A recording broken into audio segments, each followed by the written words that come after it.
ಎಲ್ಲ ರೈತರು ಮೇಲ್ಗಡೆ ಹಿಂದುಗಡೆ ಬನ್ನಿ. ಎಲ್ಲ ರೈತರಿಗೆ ವಿನಂತಿ ಮಾಡಿಕೊಳ್ಳುವುದೇನೆಂದರೆ ಹಿಂದೆ ಬರಬೇಕು. ಎಲ್ಲರೂ ಮ್ಯಾಚ್ ಸಿಡಿಬಂದಿಂದಲೇ ಬೇಕು. ಎಲ್ಲಿವರೆಗೆ ಹೋಗುತ್ತಿರಲಿ ಇನ್ಶೂರೆನ್ಸ್ ಕೊಡಲೇಬೇಕು. ಪ್ರತಿ ತಿಂಗಳು ಪ್ರತಿ ವಿಮೆ ಮತ್ತು ಪರಿಹಾರ ಕೊಡಲೇಬೇಕು.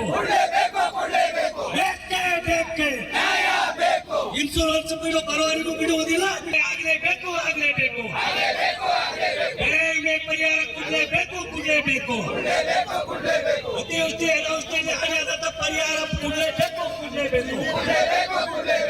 ಬೇಕೇ ಬೇಕು.